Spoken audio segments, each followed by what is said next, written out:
press the bell icon on the YouTube app and never miss. Effort है, मेहनत है, तभी 4 ट्रिलियन रीच कर पाया है। Otherwise this is not joke ना।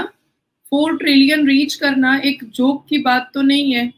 आप लोग कई ट्रिलियन कर्जे में चल रहे हैं, पाकिस्तान पूरा। अभी मैं जैसे ही पाकिस्तान की बात में किसी भी चैनल पर करती हूँ, वो लोग चुप हो जाते हैं, स्टैचू बन जाते हैं।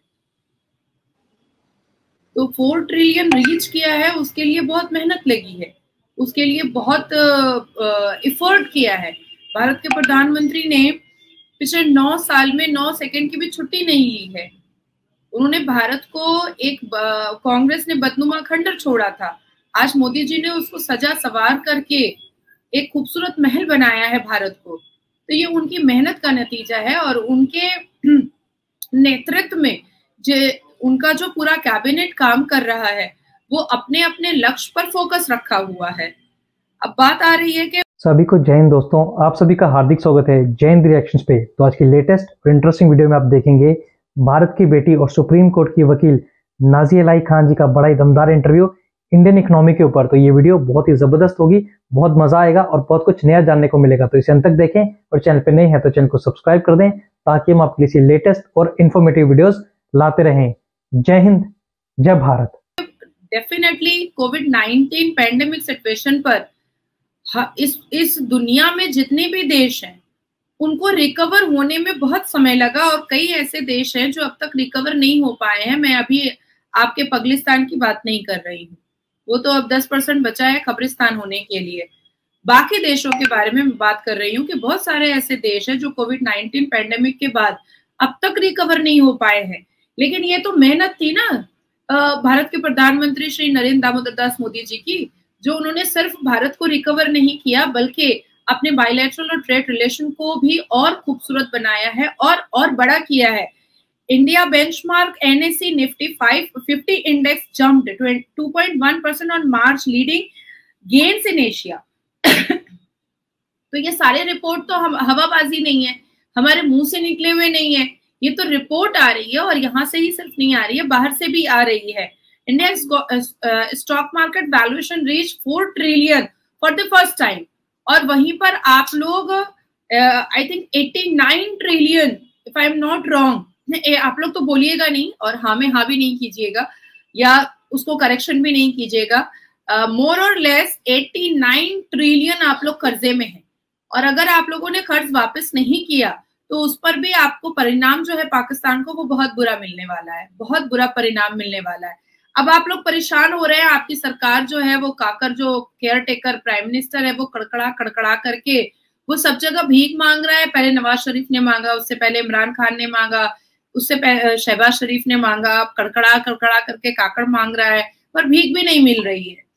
पर वी आर वेरी थैंकफुल कि हमारे भारत में एक ऐसा अवतार है भगवान राम का, एक ऐसी ब्लेसिंग है कि कोविड-19 के बाद सबको ऐसा लगा था, हर किसी को ऐसा लगा था कि हमें उभर कर आने में या बाकी देशों को भी उभर कर आने में बहुत समय लगेगा। बट टच वुड, जितना भी भगवान राम का मैं शुक्रिया अदा करूं उतना कम होगा कि हमारा कोविड-19 का सिनेरियो और सिचुएशन उस वक्त भी बुरा नहीं था और बहुत जल्द भारत रिकवर किया और आज वैल्यूएशन स्टॉक मार्केट की जो है वो 4 ट्रिलियन को पहली बार टच कर चुकी है। तो हमारे लिए एक बहुत बड़ी अचीवमेंट है, हमारे लिए एक बहुत बड़ी बात है और ये एफर्ट का नतीजा है। हम पूरे साल पढ़ते हैं ना, तो एग्जाम के वक्त रात में पढ़ने की जरूरत नहीं पड़ती है, और जो बच्चे पूरे साल नहीं पढ़ते हैं ना, उनको एग्जाम के सुबह एग्जाम है और रात में बहुत मेहनत करके पढ़नी पड़ती है, और फिर भी वो कितनी ही पढ़ाई हो सकती है एक रात में। तो ये भी एक वजह है। और सिर्फ ऐसा नहीं है कि भारत के प्रधानमंत्री जी ने सिर्फ स्टॉक मार्केट पर तवज्जो दिया है या इकोनॉमी पर तवज्जो दिया है, उन्होंने छोटी से छोटी योजनाओं पर भी तवज्जो दिया है और बड़े से बड़े बायलैटरल और ट्रेड के रिलेशंस पर भी उन्होंने तवज्जो दिया है। ऐसा नहीं है कि हमारे भारत के प्रधानमंत्री ने स्वच्छ भारत अभियान या उज्ज्वला योजना या शौचालय योजना पर तवज्जो नहीं दिया, उस पर भी उन्होंने तवज्जो दिया है। शौचालय योजना पे भी तवज्जो दिया है और भारत के झंडे को चांद पे भी लहराया है। तो छोटी से छोटी बात पर भी वो तवज्जो देते हैं। अब 41 मजदूर हमारे एक सुरंग में फंस गए थे, एक केव में फंस गए थे, उस पर भी हमारे भारत के प्रधानमंत्री का तवज्जो था। उस पर भी वो धामी जी से, जो उत्तराखंड के सीएम थे, उससे हर वक्त फोन करके वो अपडेट लिया करते थे कि अब कहाँ तक पहुंचा, अब कहाँ तक पहुंचा, और कितने दिन लगेंगे, जल्दी निकालो, उनके परिवार वाले हैं। तो छोटी से छोटी चीजों पर भी वो तवज्जो देते हैं। अब हमारे भारत के में जो राज्य में भारतीय जनता पार्टी की सरकार नहीं है, अगर वहां पर बहुत घिनौने अपराध अभी भी भारत में उन राज्यों में हो रहे हैं जहां पर भारतीय जनता पार्टी की सरकार नहीं है, तो उन घिनौने अपराधों पर भी आवाज उठाने का काम ऐसा नहीं है कि भारत के प्रधानमंत्री नहीं कर रहे हैं, बिल्कुल कर रहे हैं। भारत में 28-29 स्टेट है, उस स्टेट में कई ऐसे स्टेट है, कुछ ऐसे स्टेट है जहां पर भारतीय जनता पार्टी की सरकार नहीं है, पर क्या वहां पर योजनाएं नहीं पहुंच रही है? बिल्कुल पहुंच रही है।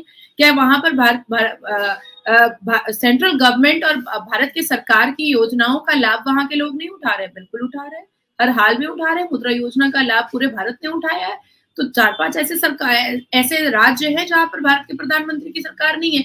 पर जैसे ही हम पाकिस्तान के किसी से भी बात करते हैं कि आपके यहाँ एसजीएम कॉलेज में 620 बच्चियों का, कराची आईजीएम स्कूल कराची में 620 बच्चियों का प्रिंसिपल ने बलात्कार कर दिया, तो उसके बारे में आप लोग बात ही नहीं करना चाहते। पर आप मुझसे पूछिए कि वेस्ट बंगाल में, भारत में वेस्ट बंगाल में नासिर खान कादर खान ने रेप किया था, उसकी सजा क्या हुई? नहीं, मेरे और भारत की महिलाओं के हिसाब से उसको सजा नहीं मिली है, उसको रेमिशन ग्राउंड पे छोड़ा गया है। उसने फिर से शादी की। एक बलात्कारी कैसे शादी कर सकता है? एक बलात्कारी को बिल्कुल बॉयकॉट कर देना चाहिए मुसलमान समाज से। अगर मुसलमान ने वाकई में कुरान पढ़ा है, अगर वो वाकई में सुन्नत रसूल को मानता है मुसलमान, अगर मुसलमान वाकई में अल्लाह और रसूल को मानने वाला है, अगर वाकई में बीबी फातिमा के लिए मुसलमानों के नजर में इज्जत है, तो फिर बलात्कारियों को तो बिल्कुल बॉयकॉट कर देना चाहिए समाज से। तो मैं तो बोलती हूँ, आप मुझे बताइए कि आपके यहाँ अभी भी निकाह मुत्ता क्यों हो रहा है? आप नहीं बताइएगा। ऑर्गन ट्रैफिकिंग क्यों हो रही है? आप नहीं बताइएगा। आप क्यों इतने कर्जे में लदे जा रहे हैं? आप नहीं बताइएगा। आपके यहाँ मौलाना तारिक जमील को सिक्योरिटी दे करके सरकार क्यों पैसे बर्बाद कर रही है और जनता जो है वो भूख मर रही है? आप नहीं बताइएगा। लेकिन आप मुझसे कुछ भी पूछिए, क्राइम के बारे में पूछिए, मैं बताऊंगी। आप यहाँ पर कोई आतंकी अगर हमला हो रहा है, आप मुझसे पूछिए, मैं बताऊंगी। यहाँ के सक्सेस के बारे में पूछिए, मैं बताऊंगी। यहाँ के इम्प्रूवमेंट के बारे में पूछिए, मैं बताऊंगी। पर पाकिस्तान का ये स्ट्रैटेजी मुझे बड़ा गजब का लगता है कि आप हमसे पूछते तो जरूर हैं, पर कन्फ्रंटेशन में आप अपने सरकार से क्या सवाल करते हैं ये कभी नहीं बताते हैं। क्योंकि फाका कशी में तो पाकिस्तान है ना, भीख मांगने के कगार में तो पाकिस्तान है ना। हम तो स्टॉक मार्केट में हमारा 4 ट्रिलियन रीच कर रहा है, ठीक है, ये तो बात सच है। हमारे बायलैटरल और ट्रेड के रिलेशन अच्छे हैं, ये तो पूरी दुनिया को पता है। हमारे यहाँ चंद्रयान 3 जो है वो सक्सेसफुल हुआ, हमारा झंडा चांद पे लहरा रहा है, ये बात सच है। हमारी इकोनॉमी 8 महीने में 3rd पोजीशन पर जाने वाली है, ये बात सच है। हमारा डिफेंस जो है वो 4th पोजीशन से 3rd पोजीशन पर आने वाला है, ये बात सच है। हमारे फाइनेंस मिनिस्टर ने, निर्मला सीतारमन जी ने भारत के फाइनेंस को इतनी अच्छे से सिक्योर करके रखा है कि अब तो हम किसी भी वॉर के लिए तैयार हो चुके हैं डिफेंस के द्वारा। तो हमारा सक्सेस तो पूरी दुनिया को पता है। आपकी कुप्रथाएं, आपकी कुरीतियां आपकी सरकार कब खत्म करेगी? आपके यहाँ मदरसा छाप लोगों को कब एजुकेशन की तरफ तवज्जो करवाया जाएगा? आप नहीं बताएंगे, आप स्टेचू बन जाएंगे। अच्छा मैम, आपको क्या लगता है जो 2024 के इलेक्शन होने जा रहे हैं उसमें क्या बीजेपी पार्टी इस तरह की जीत पे दोबारा इलेक्शन विन कर पाएगी? 2024 में जो इलेक्शन कर पाएगी का मतलब, मेरे पास कोई इफ एंड बट्स नहीं है। We believe on our efforts. हम अपने एफर्ट पर बहुत बिलीव करते हैं। और भारत के प्रधानमंत्री श्री नरेंद्र दामोदर दास मोदी जी किसी से वोट एवे ही नहीं मांग ले रहे हैं कि हमको वोट दे दो। नहीं नहीं नहीं, उन्होंने 9 साल में इतने कार्य किए हैं, जनता को इतना मान सम्मान दिया है, और मान सम्मान के साथ आज भारत को इतना खूबसूरत बनाया है। जनता के घर घर तक योजनाओं को पहुंचाया है, जनता के घर घर तक उन योजनाओं के लाभ के बारे में पूछा है, और अब भारत को इतनी ऊंचाई पर लेकर गए हैं कि लोग खुद वोट करेंगे। और hashtag Modi guarantee is enough. अगर भारत के प्रधानमंत्री मोदी जी ने किसी बात की गारंटी मंच पर चढ़ करके दे दी है तो जनता उस चीज को एकदम पत्थर की लकीर समझती है, भारत की जनता, क्योंकि 9 साल में ये विश्वास मेरे प्रधानमंत्री ने जीता है जनता का। हमारा जो एफर्ट है, हमारा जो कर्तव्य है वो भारत माता के प्रति है, और जितना देश तरक्की करेगा उतना ही देश का नागरिक तरक्की करेगा।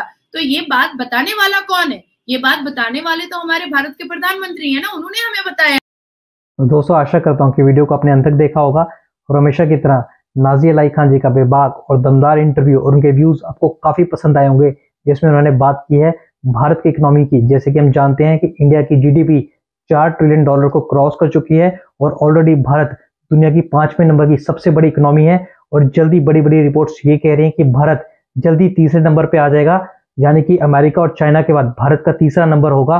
और ये हर भारतवासी के लिए एक बड़ी बात होगी। नई अपॉर्चुनिटीज हमारे देश में आएंगी, नई जॉब्स लोगों को मिलेंगी और इकोनॉमी को काफी जबरदस्त बूस्ट मिलेगा। तो इसके बारे में जो भी आपके विचार हैं, आप अपने विचार हमें कमेंट सेक्शन में लिखकर जरूर बताएं। हमें आपके कमेंट्स का इंतजार रहेगा। और एक बार फिर चैनल पर नए हैं तो चैनल को सब्सक्राइब कर दें, ताकि हम आपके लिए लेटेस्ट और इंटरेस्टिंग वीडियोस लाते रहें। जय हिंद, जय भारत।